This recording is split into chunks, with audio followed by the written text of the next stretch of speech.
Hi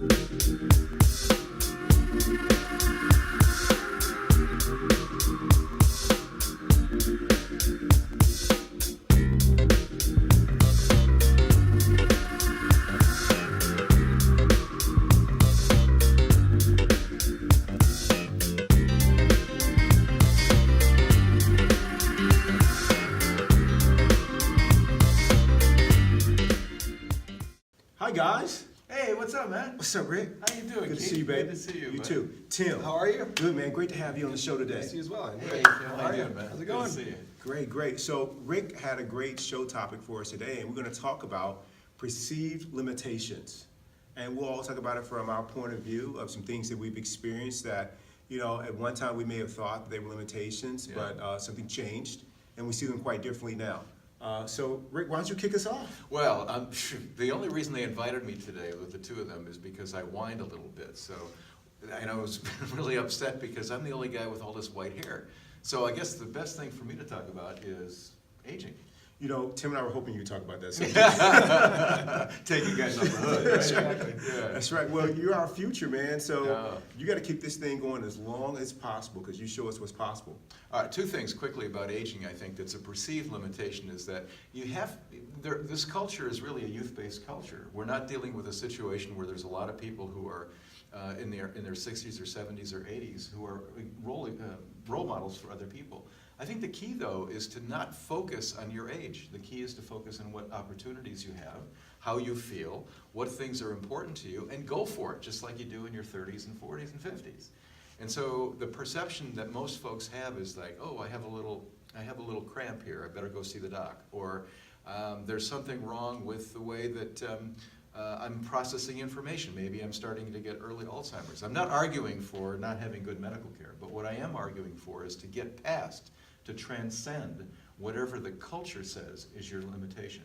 And that takes a lot of courage, but it also takes a lifestyle change where you're working out, you're being conscious of your health, you're taking into account nutrition as you age. This is much more important. And you're surrounding yourself with people that you love, who love you, that are great support, is a good support network, and don't judge you. Yeah, so I got a question for you regarding age. Okay, cool. Did you dread getting older? And what was a limitation that you saw prior to this mindset shift about how you view it? I just felt I'd be declining. I looked at my parents and my grandparents and figured, okay, they lived a certain amount of time, that's where I'm going to live too. So that was a limitation that I had before. I don't have that limitation any longer. So at what age did you thought that decline would start to become reality for you? Yeah, I thought probably 50s. I Oh, was God. expecting 50s. Jim and I are close. Yeah. I'm glad you gave that. I'm glad you had a mindset shift. Thank God. Well, that was before ToBeRe, though, honestly. Right. That was like in 2005 or 2006. Right. Because I was thinking, you know, this is just a progression, natural progression of things. You know, you get weak, you watch TV, you close the drapes, and you just wait to croak. You kind of accept it, huh? Yeah, but with ToBeRe, one of the things I learned is that you honestly, your body is engineered to do all kinds of things that you never even test. And No you know doubt. from putting in your own effort with ToBeRe how wonderful it feels to do that. And the more activity and the more positive mindset, the less the limitation is. It's a perception. That's what we're talking about. It's a perception. It's not a reality. I got one more question. Is there anything that you did or someone you listened to or someone who inspired you to look at aging differently? Yes. Nobody that you know that's public or an author or a writer, but when I was doing triathlons, I always paid attention to the age group that was the oldest, and I hung around those guys and asked them what their training tips were. Right. And I liked being around them. And I like being around young people, 30s and 40s people, when they're working out and getting ready for a triathlon, because that energy is human energy. It's not 30-year-old energy. It's human energy. Right. Be with that. You still have it. The life force is still within you. And as long as you have the life force, man, anything's possible. Oh, I totally You know, agree. just one thing that came to mind when you were talking about perceived limitations. I think about the barrier of the 4-minute mile for running, where it was impossible to do that. Nobody could do it. And then as soon as somebody did it, then everyone started to do it. I shouldn't say everyone. I can't do it yet. But several people did. Well, lots of people do it. Now Yeah, there's in high the school next people year. doing it, you know, Yeah. So it's a perceived that this is the barrier, this is as good as it's going to get, and then once somebody shows that it's possible, that's why, like you, I try to look at people that are 5, 10, 15 years older than me and what's possible and try to find those role models to inspire you. Exactly, Absolutely. absolutely right. Well, what about some of the limitations you guys have experienced? Can I raise race? Yeah, great question, and I'll take that one on. Yeah, so in a society like ours, being the minority, quote unquote, whether it's African American or Latino or Arabic descent or Asian, you kind of the dominant culture and what's on television is changing quite a bit now. But for the longest time when I was growing up, the dominant ethnicity on television and what people aspired to was Caucasian.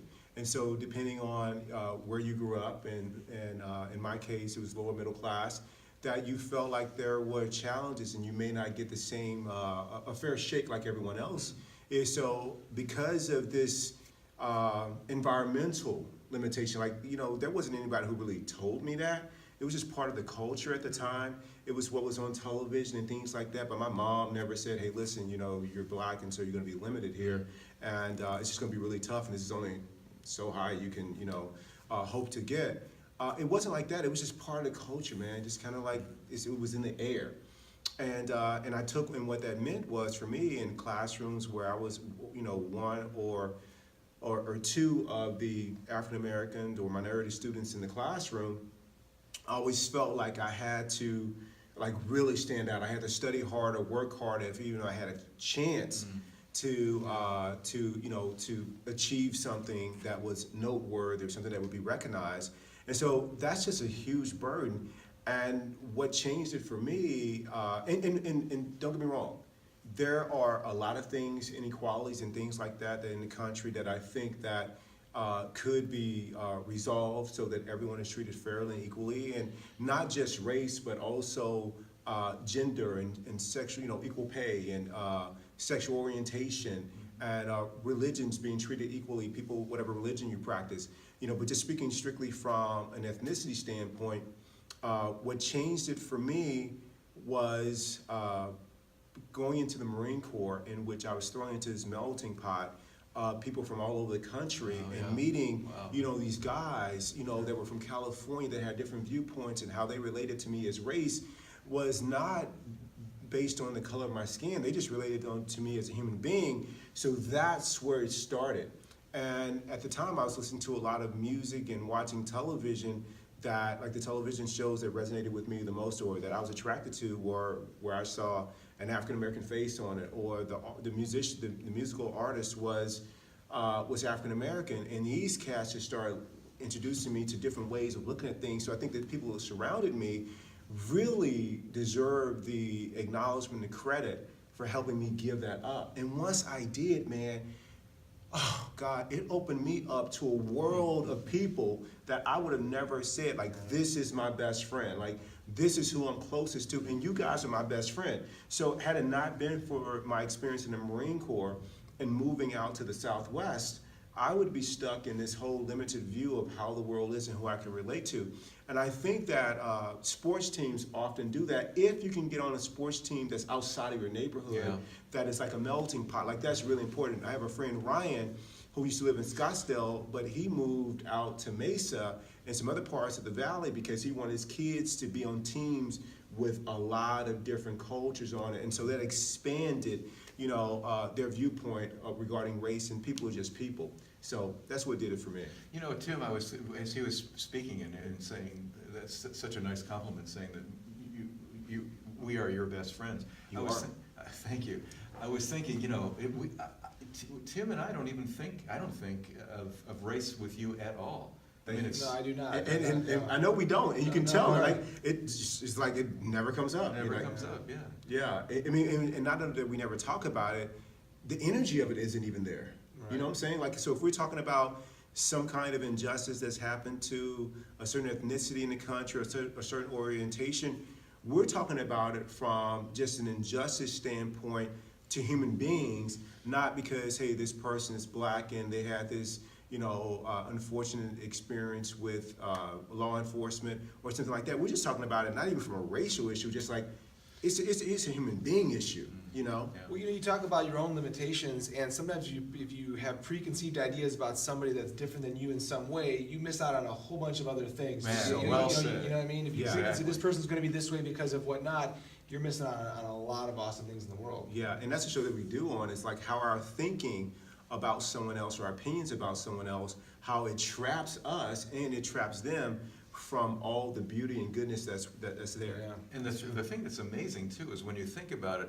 nobody's born hating other people. I mean, that's taught. That's part of, some bad thing that's come to you, some learning experience. Absolutely. That's not been true. It doesn't have integrity. It ties into as you grow up and get older, the different limitations that are placed on you by role models that you see that may treat certain people a certain way or tell Right. you that, hey, you're this age, you're going to start declining or whatever. Those things you hear growing up and you believe those, but none of that is true. None of it's true. Yeah. I want to switch to Tim, brother. Yeah. Okay, yeah.